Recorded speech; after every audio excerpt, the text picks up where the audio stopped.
박근혜 대통령 탄핵 심판과 최순실 국정농단 재판이 본격적으로 막을 올린 가운데 박영수 특검팀의 수사도 정점을 향해 치닫고 있습니다. 이런 가운데 인적 청산 최후 통첩 시한이 임박한 새누리당 폭풍 전야의 긴장감이 감돌고 있습니다.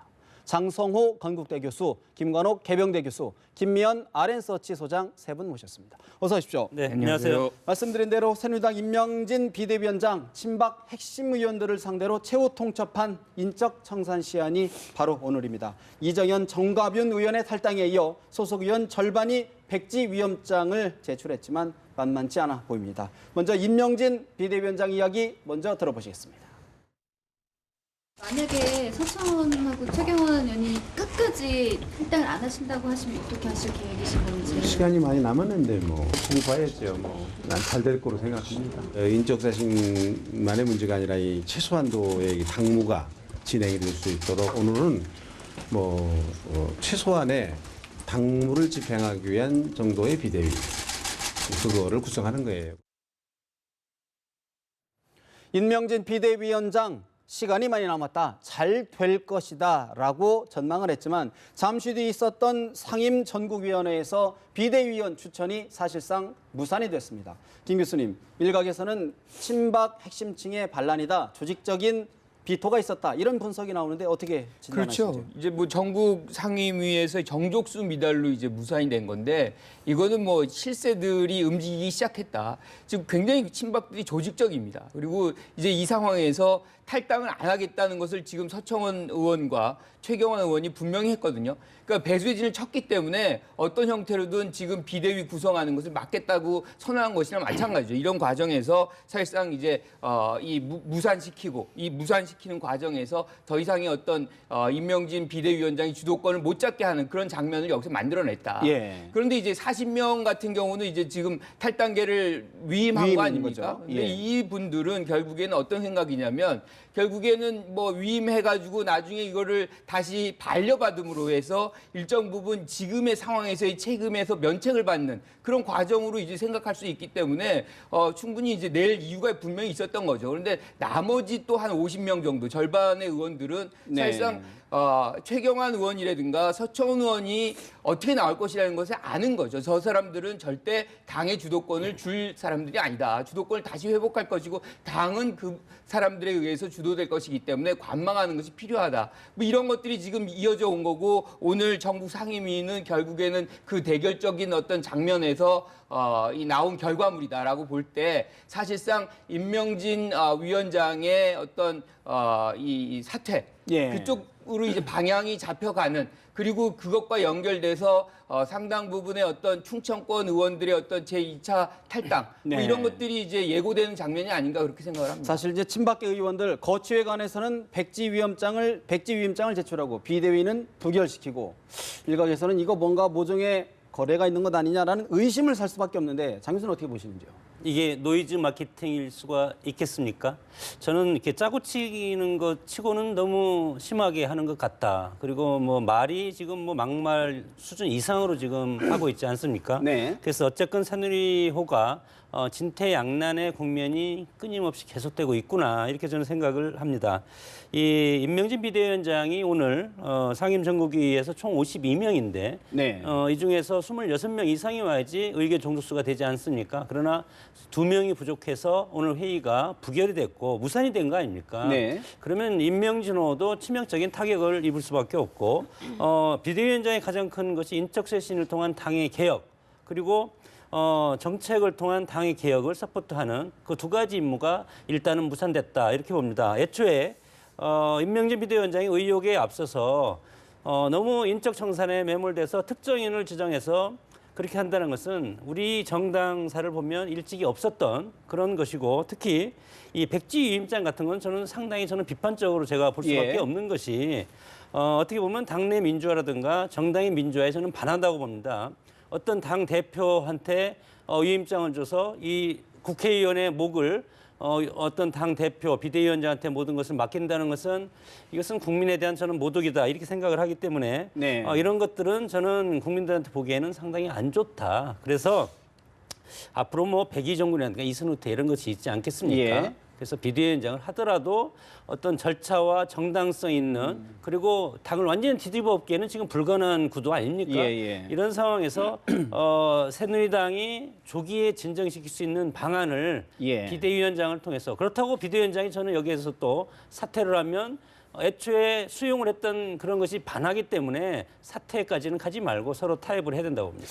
임명진 비대위원장이 절충점을 찾아야 된다 이런 말씀이신데 사실 이제 인 비대위원장 어떻게 보면 이제 리더십에 일단 흠이 타격을 입게 됐는데 어떻게 전망하실까요? 저는 이제 한마디로 말씀드리자면 참 굴러온 돌이 박힌 돌 빼내는 게 그렇게 쉽지가 않다는 생각이 좀 들고요. 그리고 오늘 그 친박이 아마도 저 조직적으로 지금 이 전국 상임위원회를 지금 무산시킨 것처럼 보여지는데요. 알 수는 없지만. 그러면 이게 지금 첫 번째가 아닙니다. 여러분 기억하시겠지는 모르겠지만 김용태 전 네, 네. 비대위원장 취임도 그때 조직적으로 또 거부를 했었거든요. 그런 거를 봤을 때 이 친박들이 상당히 지금 응집해 있다. 상당히 이게 결집이 돼 있고 이분들이 생각에는 우리가 여기서 물렀으면 죽음이라고 생각하시는 것 같아요. 근데 이제 우리가 이런 말도 많이 쓰잖아요. 죽어야만 산다. 근데 한 번쯤은 이게 친박들이 국민들이 바라는 거는 한 번도 이분들이 뭘 잘못했던가 하여튼 자성의 시간을 좀 갖기를 바라는데 네. 이분들은 자성의 시간조차도 갖기를 원하지 않는다는 겁니다. 그런 관점에서 봤을 때 저는 임명진 비대위원장이 오늘 뭐 지도력에만 좀 훼손이 온 것뿐만 아니라 이런 상태에서 어떻게 위원장직을 고수할 수 있겠느냐 그런 관점에서 봤을 때 저는 비대위원장을 이분도 곧 사퇴하지 않을까 하는 네. 생각이 좀 들고요. 만약에 사퇴를 한다면은 저는 이거는 새누리당이 소위 말해서 아까 우리가 논의한 것처럼 들어오기 전에 논의한 것처럼 TK 자민련으로 남는 거 아니냐. 결국은 TK 핵심 지지층만 남는 당과 거기에 있는 지역 국회의원만 남고 나머지는 다 탈당해서 이쪽저쪽 흩어지는 네. 이렇게 해서 보수가 완전히 붕괴되는 길로 가는 거를 원하는 건지 친박들한테 한번 묻고 싶습니다. 사실 이제 궁금해요. 모든 분들이 좀 궁금한 부분인데 결국에는 친박 핵심 세력만을 가지고 어떤 정치 세력 가능하다, 유지 가능하다 보시는지? 이제 그것과 연동되어 있는 게 뭐냐면 지금 책임성이거든요. 책임을 지금 안 지려고 하는 부분에서 모든 이런 일들이 벌어지는 겁니다. 정치는 책임인데 그리고 친박과 박 대통령 이 상황에서 가장 책임이 많다고 국민들 70% 이상이 얘기하고 있어요. 그런데도 불구하고 친박의 가장 실세라고 하는 사람들이 기본적으로 책임을 안 지려고 하기 때문에 이런 문제가 나오는 것이고 특히나 임명진 위원장이 여기 왔을 때에는 사실 가장 큰 목표는 지금 우리 반기문 전 총장을 영입할 수 있는 상황, 토대, 이 환경을 만들어 놓는 건데 거기서 가장 중요한 거는 사실상 인적 청산이죠. 그런데 그 부분을 못하게 한다는 것이죠. 지금 이 상황에서. 네. 하기 때문에 지금 뭐 아까 탈당계 뭐 이런 부분은 일정 부분 고육지계예요.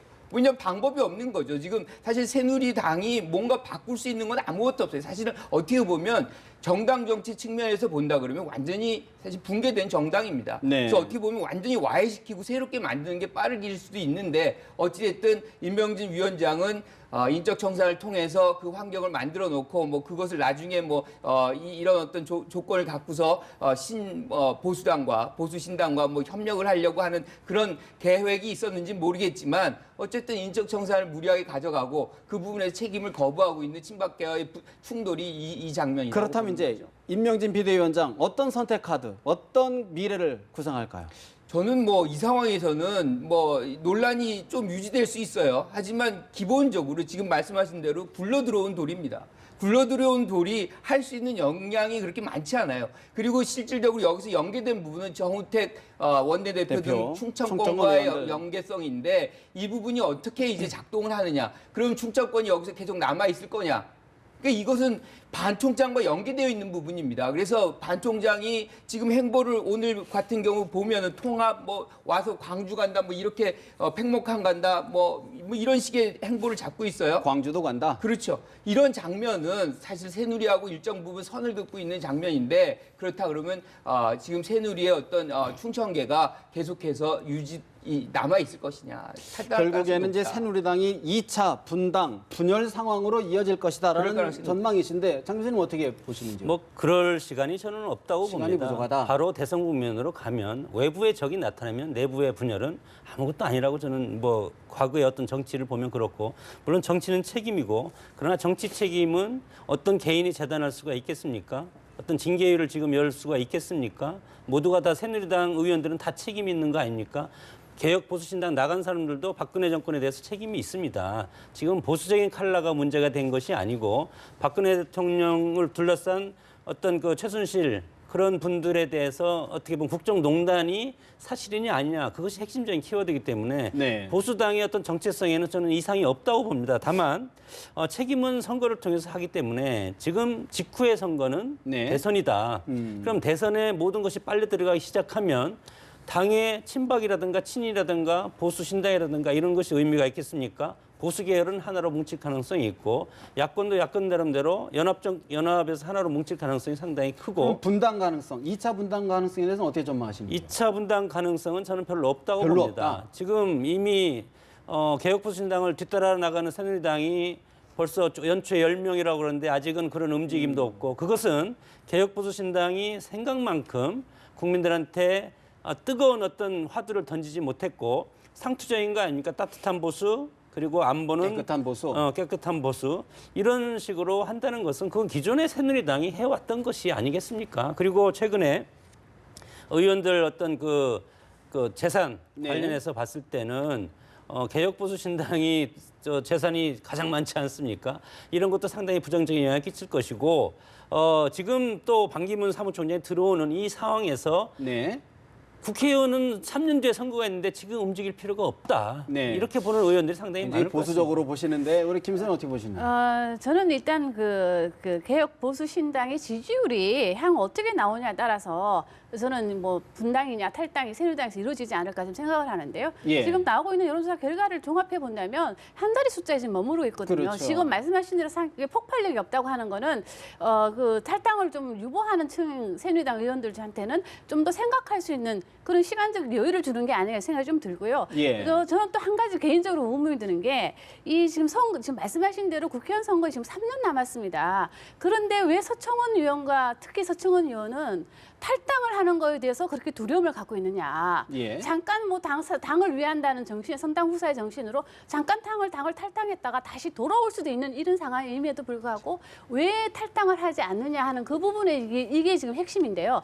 저는 개인적으로 볼 때 1차적으로는 본인이 어떤 국회의장직에 대한 욕심이 좀 있었던 게 아닌가 생각이 개인적으로 드는데 그것이 나중에는 일이 커져서 개인적인 어떤 감정 충돌로 보다 보니까 지금은 이제 자존심 싸움을 하고 있는 게 아니냐 이런 생각이 좀 결국은 듭니다. 이제 이번 주말을 기점으로 해서 새누리당이 분당 사태로 갈 것이냐 또 제2의 어떤 개혁의 어떤 돌파구를 찾을 것이냐 주목을 해봐야 될 것 같은데요.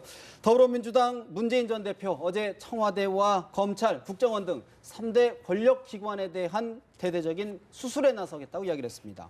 김 교수님, 사실 이제 반기문 전 유엔 사무총장을 의식한 것 아니냐라는 분석이 나오는데 충분히 그럴 수 있죠. 이제 들어오기 전에 정책적 경쟁이 이제 촉발된 상황에서 주도권을 좀 쥐고 가겠다. 뭐 그런 측면도 있지만 사실은 지금 정치권에서 가장 많이 논의되는 건 개헌이에요. 근데 개헌은 사실상 굉장히 추상적이고 지금 아직 전개되지 않은 얘기인데 어떻게 보면 국민들이 뭔가 더 민감해하는 어떤 정책 사안들 그리고 이 지금의 현 사태에서 국정농단 사태에서 굉장히 연관이 돼 있는 부분들에 대한 어떤 정부 권력기관이죠. 거기에 대한 어떤 조치들 이런 것들을 국민에게 제시함으로 해서 내가 대통령이 되면 어떤 상황으로 바뀌어질 것이라는 것을 어떤 상을 국민들에게 좀 보여줌으로 네. 해서 정책 경쟁의 아주 주도권을 가져가는 그런 모습이고요. 특히나 이제 뭐 지금 얘기 나온 얘기들이 검찰이라든가 국정원이라든가 뭐 청와대 뭐 이런 식인데 지금 검찰 같은 경우도 그렇습니다. 이 정윤회 수사 사건 같은 것들이 처음에 잘 됐다. 그럼 여기까지 오지 않을 수가 있거든요. 2년 전에 이 모든 문제를 해결할 수 있는데 그런 것들도 안 돼 있는 부분이고, 그러니까 수사권 뭐 예컨대 뭐 이 기소권을 분리한다. 뭐 이런 부분들. 여러 가지 이제 부분들이죠. 또 한 네. 가지가 이제 우리가 얘기하는 국정원인데 국정원 요번에 뭐 블랙리스트라든가 아니면 무슨 뭐 세계일보 제시한 문건에 뭐 작성한 뭐 주체다 뭐 이런 의혹들이 굉장히 많잖아요. 뭐 이런 부분들이 결국에는 어떤 권력자의 권력 유지의 어떤 수단으로 쓰였던 것들이 굉장히 의혹들이 많기 때문에 요번에 어떤 형태로든 좀 단절하고 가야 된다. 네. 특히나 이제 이 국정원 같은 경우는 미국식의 어떤 CIA 그래서 대외적인 부분만 담당하게 함으로 해서 이런 어떤 권력, 국내 정치에 개입하는 것들을 권력기관이 하는 것들을 원천적으로 차단하는 제도화를 한번 해보겠다. 네. 저는 굉장히 긍정적으로 봅니다. 사실 이제 역대 대선 주자들도 한결같이 내세웠던 공약들인데 과연 그거를 실행해 낼 수 있겠느냐는 의구심, 지적들이 있어요. 장 기자는 어떻게 보시는지요? 뭐 목적은 그거죠. 난 준비돼 있다. 그리고 대안 세력으로 민주당이 집권 대안 정당으로서 충분하다. 이것을 국민들한테 보여주고 싶은 건데 지금 대통령이 사실은 지금 탄핵 중 아닙니까? 그래서 너무 쉽게 다 된 듯. 이렇게 되면 국민들이 오만한 모습으로 볼 가능성도 있고 이것이 과부하고 오버페이스입니다. 이렇게 되면 나중에 지금 강하게 가다가 점점 더 강하게 갈 수밖에 없는 것인데 이렇게 해야만이 표를 주지 않겠습니까? 그런데 지금 이미 너무 많이 나가 있습니다. 이것이 것도 많이 나가 있다. 많이 나가 있습니다. 제가 보기에는 정책뿐만이 아니고 청와대를 광화문으로 옮겨서 24시간 대통령을 개방한다. 이런 것도 여러 가지가 보면 일반 국민들이 생각하기도 그것은 어려운 것도 아닌가 이렇게 쉽게 판단할 수가 있을 텐데 네. 그럼에도 불구하고 그것을 주장을 한다는 것은 그렇게 할 수 있다는 것을 보여주는 것인데 어떻게 보면 지금 새누리당과 비롯한 보수 계열의 후보가 아직 나타나지 않은 상태 아닙니까? 예. 그래서 이런 어떤 나타나지 않은 공간에 혼자 넓은 영역을 일단은 자기의 찾아놓고. 위치를 일단은 확보하기 위한 게임인데 그러나 게임은 마지막에 3개월 동안 결정이 됩니다. 그래서 너무 오버페이스하면 네. 이것이 국민들이 실직을 낼 가능성도 있고 저분은 빌공짜 공약을 내세우는 분 아닌가 이렇게 여길 가능성도 있습니다. 저는 뭐 광화문 정부청사 이건 뭐 굉장히 좋은 아이디어다라고 생각합니다. 사실은 청와대가 굉장히 고립돼 있는 거예요. 집무실에는 대통령하고 뭐 비서관 한 명뿐이 없어요. 그리고 실질적인 어떤 우리가 얘기한 수석들은 네. 완전 위민관이라 그래가지고 굉장히 뭐 거의 한 1km 가까이. 정도 가까이 되는 그런 거리에 있습니다. 이게 소통이 막혀 있는 거죠. 그리고 특히나 위급한 상황에서 얼마만큼 능동적으로 대처할 수 있느냐의 어떤 이 동선을 그릴 때라고 생각한다면 사실은 조금 더 이렇게 같이 일할 수 있는 그런 구조로 변화시킬 필요는 있다. 그런 측면에서 사실 이런 부분은 우리의 어떤 소통의 원활화라든가 네. 그다음에 뭐 업무 수행의 어떤 효율성을 제고시킨다거나 그리고 좀 더 이제 현장 정치를 대통령이 주도할 수 있는 그런 근데 부분들을 그런 좀 부분들이 만들어낼 수 있다라고 너무 보는 거죠. 촛불 민심을 의식한 것 아니냐? 사실은 이 얘기는 오래전부터 나온 얘기예요. 이번 선거에만 나온 얘기가 아니고 대통령이 우리가 얘기하는 청와대를 사실상 없애자는 얘기도 항상 나옵니다. 그리고 이게 뭐 지리적으로 좀 너무 이렇게 외진돼 있고 이게 실질적인 어떤 우리가 얘기하는 정부청사의 거리도 멀고 소통도 굉장히 어렵다는 얘기 굉장히 많이 나왔기 때문에 사실은 이번에는 네. 어떤 형태로든 대통령이 그리고 일정 부분 군림하는 거예요. 네. 모든 것이 그래서 청와대로 가고 장관들이 수석들한테 쫓아가는 그런 장면을 만들기보다는 뭔가 수평적으로 하나의 공간 속에서 업무를 만들어내는 그런 부분도 우리의 정치의 이 상황에서 좀 필요한 시기가 이미 됐다라고 보는 거죠. 평가할 만하다. 저는 뭐 말씀에 동의하고요. 저는 이제 어제 그거를 좀 종합해 보면 현장 중심의 정치를 하겠다는 그런 의지를 지금 어제 표명한 걸 좀 보여주고 지금 24시간 뭐 공개하는 거에 대해서 대통령이 대통령 일정 같은 것이 국가 기밀이 많은데 어떻게 공개하겠냐 이런 비난 여론도 있음에도 불구하고 저는 그걸 매우 높게 평가합니다. 왜냐하면 지금 박근혜 대통령 같은 경우는 24시간 동안 어디에 대체 있었는가를 몰라서 지금 이런 사단이 났고 대체 누구를 만나고 있는가를 몰랐기 때문에 이런 사단이 났기 때문에 저는 한시적이라고 하더라도 다음 네. 대통령은 최소한 어디에 있고 최소한 누구를 어디서 만나는가를 우리 국민들한테 낱낱이 공개를 한다면 제2의 최순실 사태는 일어나지 않을 거다. 최소한에. 최소한 대통령이 어디 있는지 누구를 만나는지를 알고만 있다면 좀 그런 거는 투명하게 하는 거에 대해서는 저는 네. 매우 높게 평가한데 한 가지만 더 붙인다면 중앙정보부가 아니고 안기부가 아니고 국정원 예. 이제 말이 헛나오는데요. 이게 국정원에 대해서 뭐 국내 정치 파트를 없애겠다, 뭐 이런 국내 정부 이 부분에 대해서는 저는 이 문재인 전 대표가 상당히 좀 전략적이지 않다는 생각이 좀 드는 게요. 왜냐하면 이런 얘기를 하면 당연히 보수 진영에서 우리 같은 안보 상황에서 이 북한과 대치돼 있는데 그런 말을 하다니 이런 얘기가 분명히 나올 것인데 네. 그런 얘기를 뭐하러 하는지 전략적으로 본다면 참 고집이 참 근데 센 뭐 사람이다. 이런 개헌 생각이 좀 이슈를 좀 들더라고. 또 안보 이슈로 좀 쟁점을 또 옮길 필요성도 있지 않나 저는 그렇게 생각을 해보는데 어떻게 보십니까? 물론 말은 좋지만 현실 가능성이 있어야 되지 않겠습니까? 정부 총사로 예를 들어 청와대를 옮긴다 하면 첫 번째는 대통령은 국가의 최고 컨트롤 원수. 타워고 국가 원수고 수많은 미사일 기지가 청와대 주변에 포진하고 있습니다. 이런 것들을 그럼 같이 뜯어와야 될 것이고 그리고 이제 안보적인 문제 그리고 대통령의 경호 문제가 상당히 저는 중요하다고 봅니다. 두 번째는 정부 청사에 대통령이 와서 있으면 뭐 좋죠. 장관들과 같이 이렇게 차 마시고 국민들이 얼마나 그것을 보기 좋아하겠습니까? 그러나 외국 사절이 오고 정상회담을 하고 네. 그럼 그것은 저기 또 청와대에서 또 가서 하겠습니까? 그렇게 되면 효율성에도 정부 청사를 공무원들이 못 쓰게 되는 거죠. 그러면 외교 사절이라든가 정상회담이 뭐 1년에도 몇 차례 있는데 그런 것들이 가능하겠습니까? 그러니까 국정원 부분은 이제 좀 짚고 넘어가면 국정원 부분은 제가 알기로는 대외 담당 파트를 이제 주로 하고 네. 그다음에 지금 말씀하신 대공. 대북 담당, 대공 담당은 뭐 워낙 중요한 거 아닙니까? 그거는 이제 따로 만든다는 얘기죠. 그 역할을. 그래서 실질적으로 지금 배제시키자는 거는 정치거든요. 국내 정치. 그래서 국내 정치가 지속적으로 사실은 어떤 뭐 사찰이라든가 뭐 네, 이런 네. 의혹들 계속 만들어 놓고 뭐 블랙리스트 이런 어떤 문제들을 아예 원천적으로 좀 제거하자. 그런 취지에서 지금 이걸 하고 있는 거 아닌가? 어쨌든 뭐 이 논란이 있는 부분이 있죠. 네. 하지만 이런 것들은 상당 부분 이렇게 끄집어내서 서로 간의 논의를 통해서 뭐 정화 작업을 만들어가는 해서 이제 뭔가 제도화시키는 것이 필요하다. 사실 이제 국정원의 예. 국내 사찰도 인텔리전스를 얘기하는 건데 간첩이 20만 명이라고 얘기하지 않습니까? 그러나 우리가 자유민주주의 체제니까 법과 제대로 운영되기 때문에 우리가 체제가 유지되는 것이 네. 뭐 아무리 30만이 있으면 뭐합니까? 그러나 내부적으로 암약하고 있는 간첩들을 국정원이 색출하지 않으면 누가 색출하겠습니까? 일단은 그런 뭐 기구는 있어야 되지 문재인 않겠습니까? 전 대표가 지금 대선 공약을 지금 하겠다는 게 아니라 말 그대로 공약이니까요. 충분한 논의 또 토론이 있어야 될 것으로 보고 사실 개헌 보고서 파동 이 부분에 좀 짚어봐야 될 것 같은데 쉽게 가려지지가 않는 것 같습니다. 여야를 지금 뭐 민주당 상황이 아니라 비문 진영으로 좀 옮겨지고 있는데 국민의당 주승용 원내대표 이야기 들어보십니다.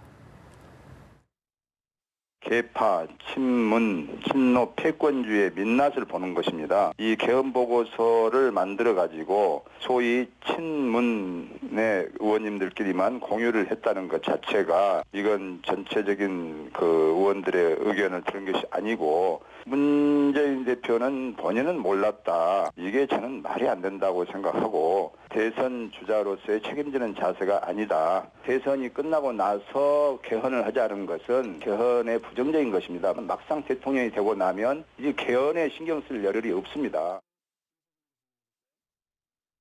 국민의당 주승용 원내대표 개파, 친문, 친노의 패권주의의 민낯을 다시 봤다라고 힐난을 했습니다. 김 소장님, 사실 이제 어제 개혁 조치, 이른바 문재인 전 대표의 개혁 조치도 이런 논란을 좀 뭐랄까 좀 희석시키기 위한 거다라는 비판이 있어요. 어떻게 보시는지요? 네, 뭐 그런 얘기도 있는데요. 저는 뭐 그렇게 생각은 하지 않는데 그럼에도 불구하고요. 민주당에서 이 개헌 보고서를 낸 것에 대해서 저는 뭐 민주정책연구원에서 할 수 있는 일이라고 보여집니다. 그럼에도 불구하고요. 이 민감한 시기에 왜 그런 거를 내서 이게 사단을 일으키냐 이런 부분에서 보면 참 정치력과 정무적 감각이 좀 부족하다는 생각을 먼저 좀 해보고요.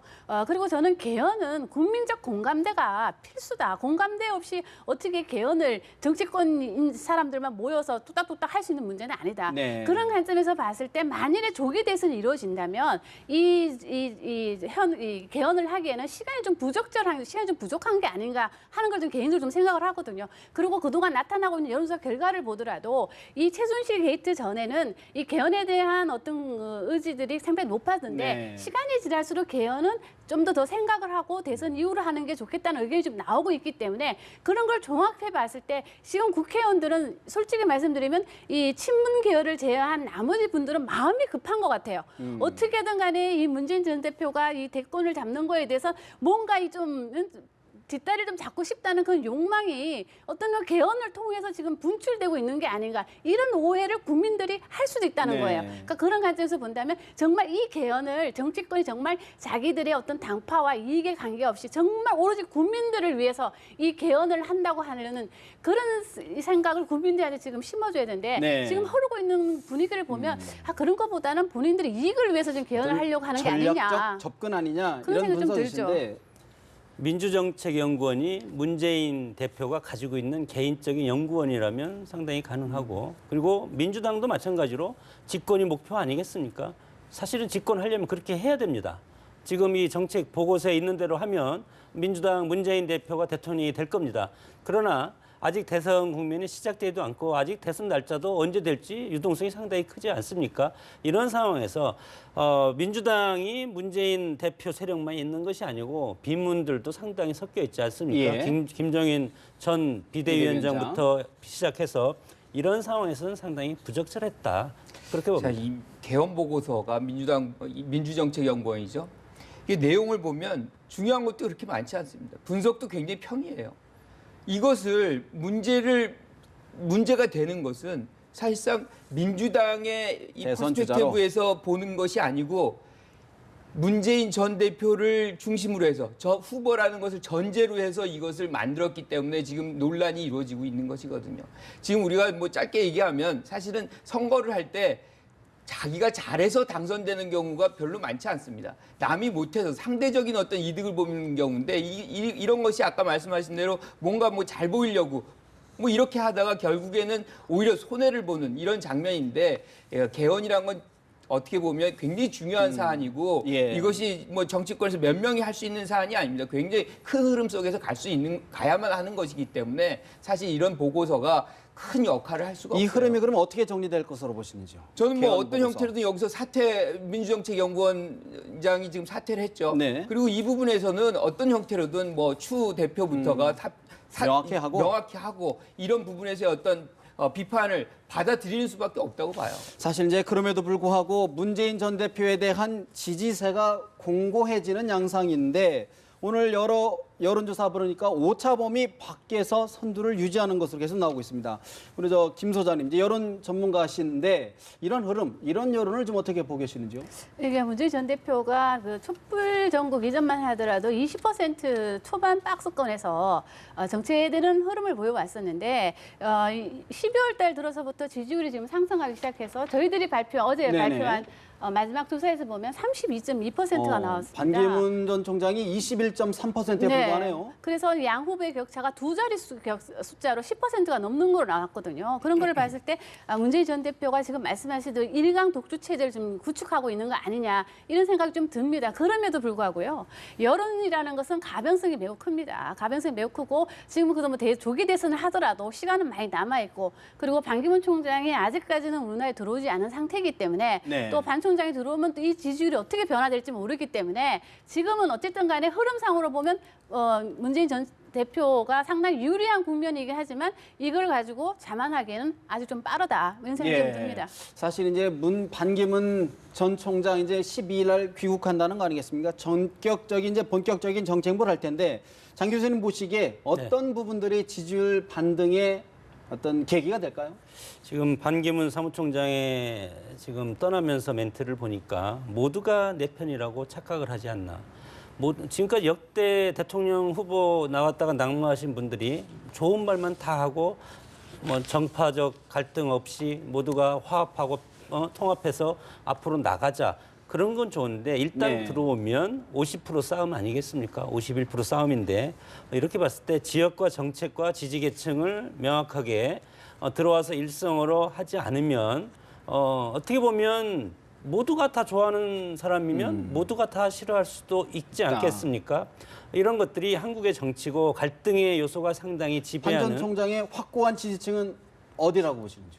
지금은 보수층이라고 봅니다. 지역적으로 보수고 어디를 보십니까? 새누리당과 상당히 겹칠 수밖에 없고 충청은 지금 안희정 지사가 지금 대권 출마를 선언하는 것은 저는 반기문 총장이 충청을 석권하기 전에 미리 연막을 치는 보호막을 치는 가능성이 상당히 많기 때문에 네. 충청표는 저는 반분된다고 봅니다. 지금 RN서치 조사를 보면 반기문 전 총장이 출마할 정당을 좀 조사해봤더니 새누리당이 23.7% 가장 높게 나왔는데 우리 김 교수는 어떤 의미로지? 저는 오히려 새누리당으로는 안 갈 것 같다는 생각을 해요. 근데 1등으로 나왔는데요? 그렇죠. 네. 그런데 뭐 저는 좀 다른 생각. 그러니까 지금 14.3%에 전 들어갈 것 같은데요.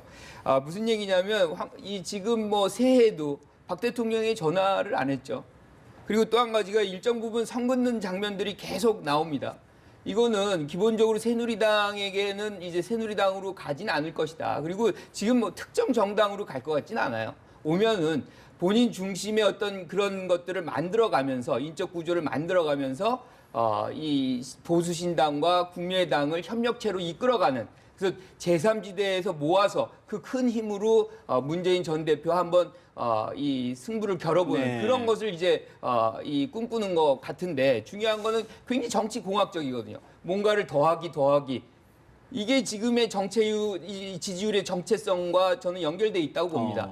무슨 얘기냐면 내용을 그 안에 담아내고 있지 못하는 거죠. 지금 우리 한국 사회가 어떻게 가야 되는데 계속해서 지금 얘기하는 부분은 통합 뭐 이런 얘기만 하고 있어요. 그러면 어떻게 통합을 시킬 것인지. 일종의 좀 뜬 것 아니냐? 그렇죠. 굉장히 추상적인 수준에서 머물러 있는데 국민들은 굉장히 다급합니다. 그래서 이 상황에서 지지율을 반등시키거나 뭔가 변화를 이끌어내려면 하우를 가져와야죠. 어떻게 네. 해서 내가 이거를 만들어내겠다는 것을 보여준다면 뭐 변화도 불가능한 건 사실 아니죠. 이제 여론조사 추이를 보면 황교안 권한대행의 지지율이 7.2%로 4위로 올라섰다. 이 부분과 새누리당을 선택할 것이라는 건 뭔가 좀 의미가 좀 있어 보이는데 어떻게 보시는지요? 그러니까 저희들 조사에서 이제 저희가 이번 주에 발표한 조사에서 황교안 전 총리, 황교안 권한대행이 정말 예상을 깨고요. 그 마의 지지율 5%를 깨고 그다음 7.2%로 랭킹 4위에 지금 등극을 했습니다. 저는 이것이